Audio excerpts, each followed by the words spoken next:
Welcome back to the Holistic Health Bites podcast, where we discuss all things metabolic health. Today, we're talking about the boring stuff, the foundations of health. So many people, practitioners as well, want to get fancy with healthcare, but none of the fancy stuff will work if you haven't mastered the foundations. What are the foundations? Let's break down some of the boring things to focus on. Number one, eating hygiene. Chewing your food thoroughly, eating slowly, sitting down, undistracted, and being in a rest-digest state is critical for optimal health. This could not be more boring, but this one habit alone can change so much. When we don't chew our food properly, we swallow large pieces of food that end up taxing our digestive system. This puts a large quantity of food in your stomach before your body has a chance to prepare stomach acid and digestive enzymes properly. When you don't have adequate stomach acid or digestive enzymes, that food stays more whole and therefore doesn't release the individual nutrients, amino acids, and fatty acids for absorption. When we are rushing or stressed or eat too fast, our bodies can't properly prepare for digestion. This also leads to becoming overstuffed because we don't allow enough time to recognize satiety. Eating can be such a pleasurable part of life. Why would you want to rush it? Why would you want to inhale the food that you hardly even get to taste? Not only do you not get any pleasure out of that food, but you also set yourself up for belching, acid reflux, sleepiness, bloating, constipation, and bacterial overgrowth. This combined can lead to tissue damage, inflammation, chronic infections, ongoing toxicity, leaky gut, and so much more. Not only does poor eating hygiene lead to all of these disease dynamics, but when we eat in a distracted and rushed state, we are likely to eat far more total food and generally lower quality choices, which contributes again to disease dynamics, weight gain, and more stress on the body. So to work on this habit, be more mindful. I know that's another boring topic and has become somewhat of a buzzword.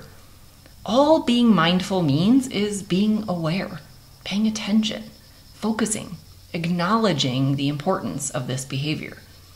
When you're eating, sit down at the table. Don't look at the TV or electronics. Don't eat when you're arguing or right after a stressful event. Take some deep breaths. Be fully present. Eat slowly. Chew thoroughly. Pay attention to your food, the textures, the smells, the tastes. Eat only to comfortably full. Allow 4 to 5 hours between your meals for digestive processes to fully complete before the next meal. And stop snacking and grazing. Okay?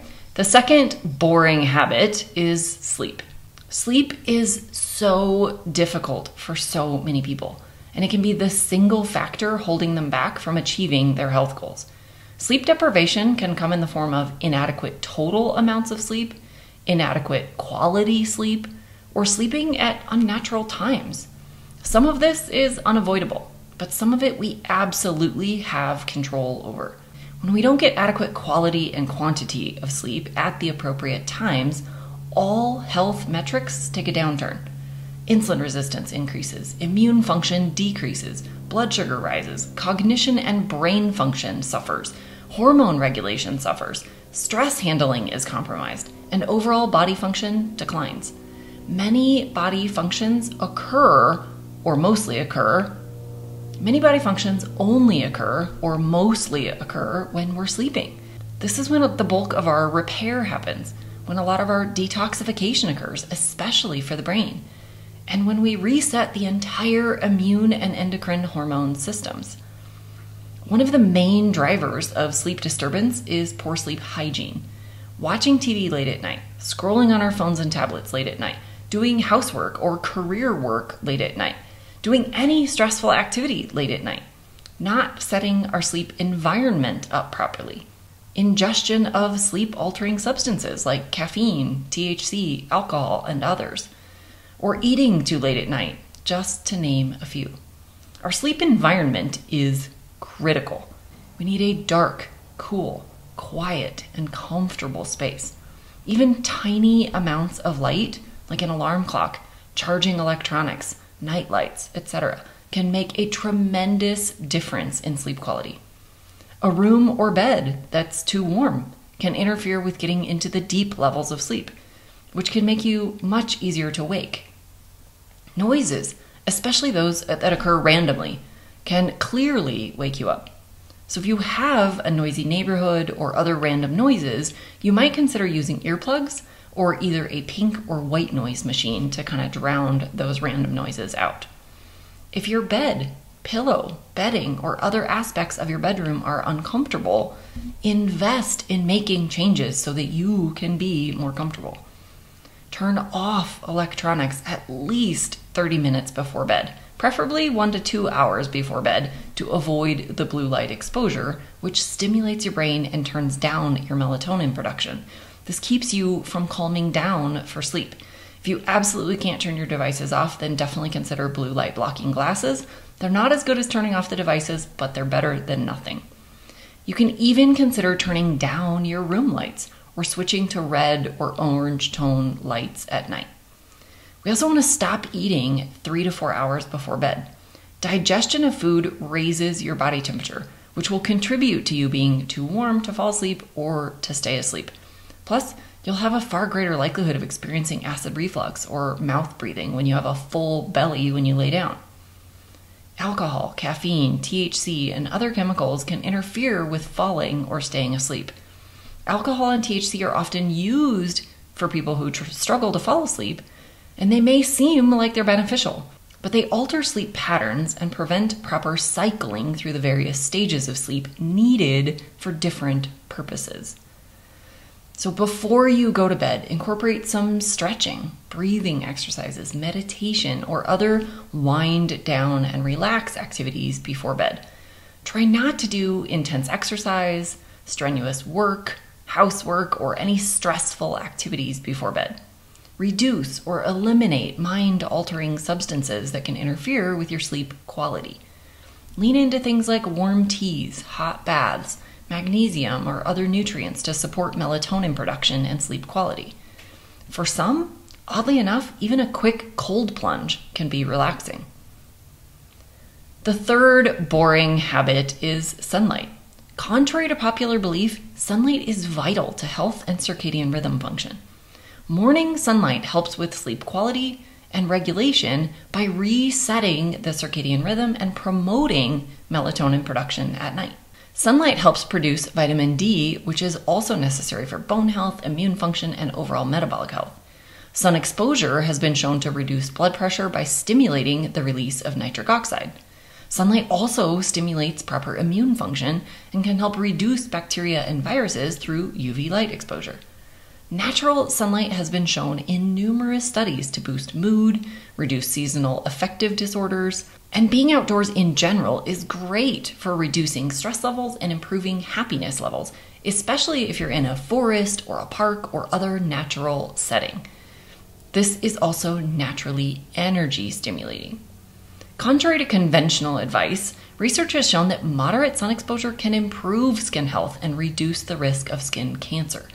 The cancer risk also dramatically reduces when you eliminate vegetable or industrial seed oils from your diet.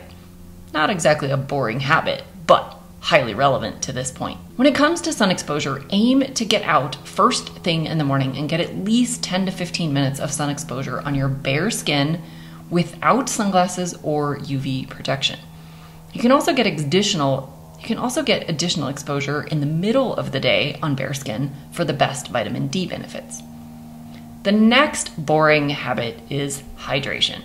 Water is definitely on the list of boring topics for most people, yet we would die in a very short period of time if we didn't have water. It's not just about avoiding thirst or treating thirst. Water makes up the majority of your body and is vital to thousands of chemical reactions in the body. Water is necessary for regulating body temperature, supporting kidney function and filtration, aiding in digestion, boosting energy, for optimal brain function, for healthy skin, proper joint lubrication, necessary for weight management, elimination of toxins, proper muscle function, for blood pressure regulation, just so many things you need hydration for. Some of the most common health challenges like headaches, joint pain, heart palpitations, stiffness, blood sugar dysregulation, and low energy can be remedied by improving hydration status. Hydration isn't just about water, though. It's also about electrolytes. Now, we've been told for decades that we need to watch our salt intake. But salt is made of vital minerals needed for our cells to use the water. Salt gets blamed for what high sodium intake alone does, which mostly comes from processed foods. High sodium intake without all of the other minerals is the problem. Minerals are required for proper fluid balance throughout the body. It's needed for numerous chemical reactions as well as your muscle contractions, which includes all of your organs that need to be able to contract.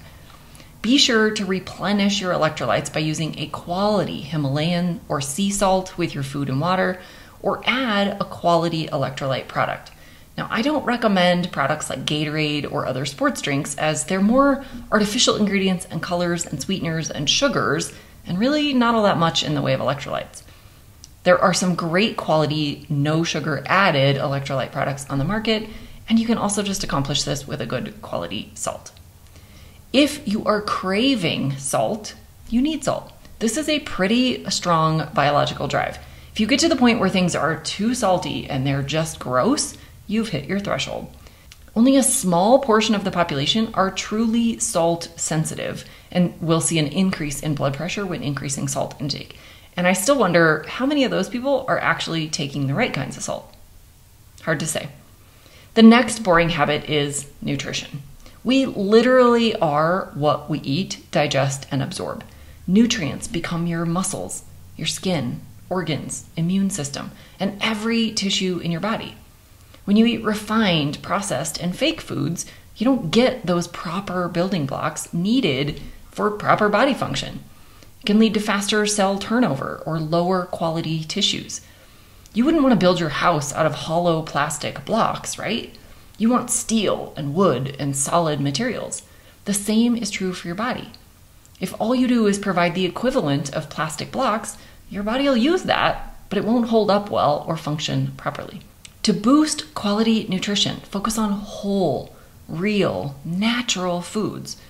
Pasture-raised meats, eggs, wild-caught seafood, whole, fresh, or frozen vegetables, fruits, legumes, nuts, seeds, and dairy.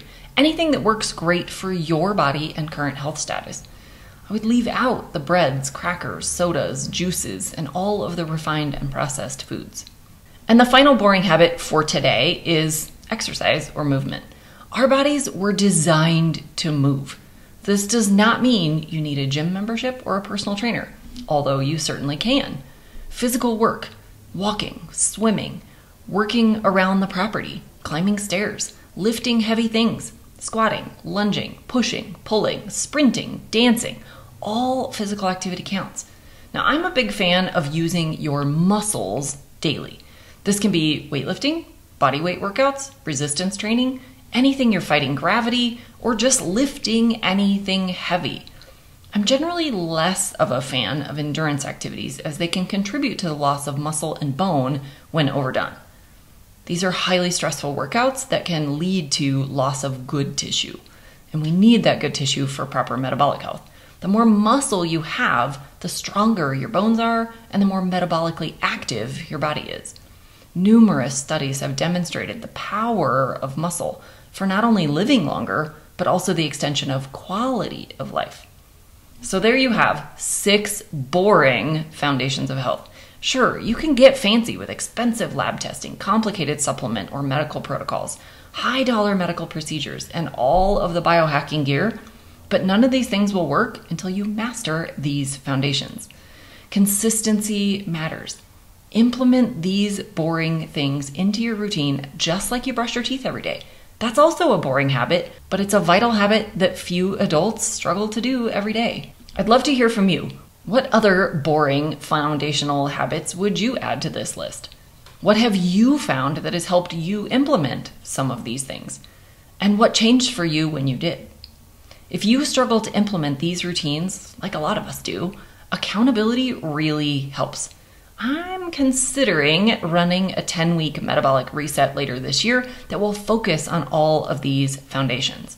And I'm planning to offer a 50% discount for the first 5 people to join me. If you're interested in learning more, send me an email and I'll add you to the wait list. I'll leave my email in the show notes. Until the next, be well and vibrant.